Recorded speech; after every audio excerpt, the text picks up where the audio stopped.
Gayunpaman, wala siyang balak na sumuko ng basta-basta, kaya't sinimulan niyang ipunin ang kanyang tiyay sa kanyang mga kamay, handa nang sumagot ng atake. Si Li Tianxin, na nakatayo sa malayo, ay pinagmasdan ang 2 agos ng tiyay na nagbabangdaan, at napahinto siya sa paghinga upang obserbahan. Sa mga sandaling iyon, nakita sa kanyang mukha ang pagkamangha at pagkalito. Ang mga disipulo ba ng mga immortal na sekta ay talagang napakalakas. Sa gitna ng laban, hinawakan ng malaking unggoy na sumasanib sa ulap, cloud-piercing demon ape, ang isang malaking sanga ng puno gamit ang kanyang malalaking kamay. Pagkatapos, ibinaling nito ang kanyang mapulang mga mata sa kanyang kalaban, at itinaas ang kanyang maitim na paa, bumaliktad, at sinipa si Mu Yunfei ng diretsyo. Nang makita ni Mu Yunfei ang mga paa na papalapit sa kanya, inihampas niya ang kanyang espada sa maitim na paa ng halimaw upang subukang sumalad. Ngunit nang dumampi ang talim ng kanyang espada sa mabusog na paa, ang espada ay nawala na parang bula at naging maliliit na piraso. Nakatitig siya sa hawakan ng kanyang espada na lamang ang natira, nagtataka. Ano ba yan? Bakit hawakan na lang ng espada ang natira? Napansin ng malaking unggoy na sumasanib sa ulap na nawala ng pagkaalerto ang kanyang kalaban, kaya't sumugod ito sa napakabilis na bilis. Itinaas nito ang kanyang mga kamay na magkakapatong, handa nang ibuhos ang lahat ng lakas upang bumagsak. Ngunit hindi ito magiging ganoon kadali. Nakita na ni Mu Yunfei ang bawat kilos nito, at may nakapintang mapanuya ng ngiti sa kanyang mukha. Bahagya niyang inapakan ang isang ugat ng puno at sumugod patungo sa halimaw.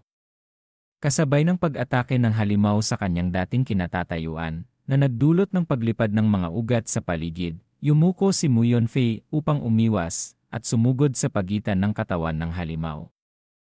Nang makalapit na siya, agad niyang itinutok ang malaking halaga ng espiritual na enerhiya sa naputol na talim ng espada. Nang matapos ang paghahanda, dahan-dahan niyang itinurok ang espada sa dibdib ng halimaw na nagpabigla rito. Hindi nito maintindihan kung bakit nakakaramdam siya ng matinding sakit. Nakita ni Li Tianxin ang eksena sa kanyang harapan, at labis siyang nagulat, sumisigaw, "Naku!" Nakalimutan ni Mu Shixiong na wala na siyang talim ng espada, hawakan na lang ang natira. Ngunit ang nangyari ay lubusang taliwas sa kanyang inaasahan. Ang halimaw, na nanlalaki ang mga mata, ay ibinuka ang kanyang bibig na puno ng matutulis na ngipin at sumigaw ng malakas. Nanginginig ang kanyang buntot at bumagsak mula sa itaas. Bumulwak ang dugo mula sa sugat na kinasaksakan ng espada. Hindi nagtagal, dahan-dahang lumapag si Mu Yunfei sa lupa sa harap ng lahat. Muling naguluhan si Li Tianxin. Itinakip niya ang kanyang kamay sa kanyang bibig, nagtataka. Ano ang nangyayari? Bakit napatay ni Mu Shixiong ang malaking unggoy na sumasanib sa ulap gamit lamang ang hawakan ng espada? Nakita ni Wang Feng ang pagtataka ni Li Tianxin at mumiti ng may misteryo. Sinong nagsabing walang talim ang hawakan ng espada? Hindi mo lang nakikita. Pagkatapos magsalita ni Wang Feng, itinaas ni Mu Yunfei ang kanyang 2 daliri at sinimulan ang pagkontrol ng kanyang tiyay. Hinilan niya ang kanyang espada mula sa katawan ng malaking unggoy na sumasanib sa ulap. Napakabilis at ang kanyang tiyay ay dahan-dahang hinila ang espada mula sa katawan ng halimaw.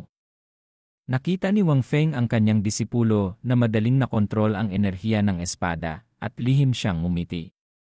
Hindi masama. Mukhang napagtanto na ni Mu Yunfei ang kaunting huwarong sword daw ni Ximen Piaoxu. Sa sandaling iyon, biglang naglabas ng dilaw na liwanag ang katawan ng malaking unggoy na sumasanib sa ulap na bumalot sa kanyang paligid. Pagkatapos, dahan-dahan itong lumabas sa kanyang katawan na nagpagulat kay Mu Yunfei. Ngunit tila naalala niya ang isang bagay at kinuha niya ang kanyang Feng Mo token.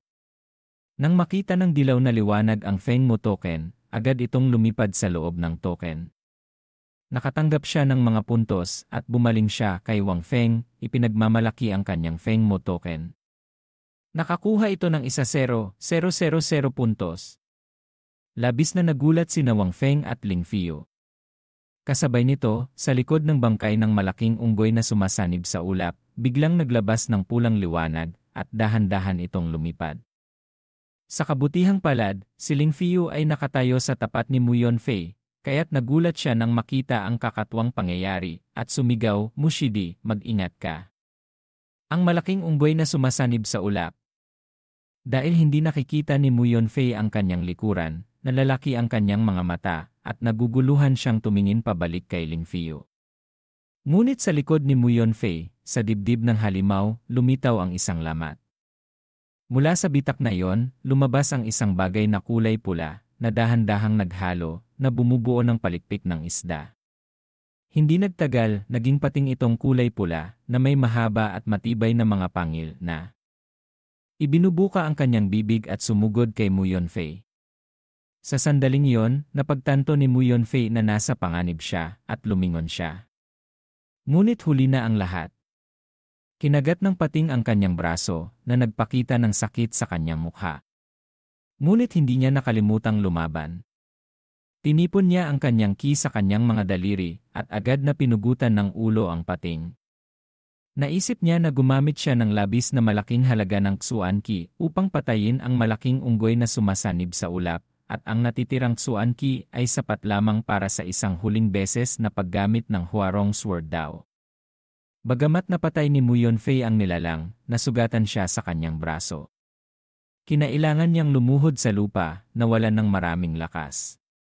Ang pulang likido ay muling naging likido at kasama ng Feng Motoken na hulog sa lupa.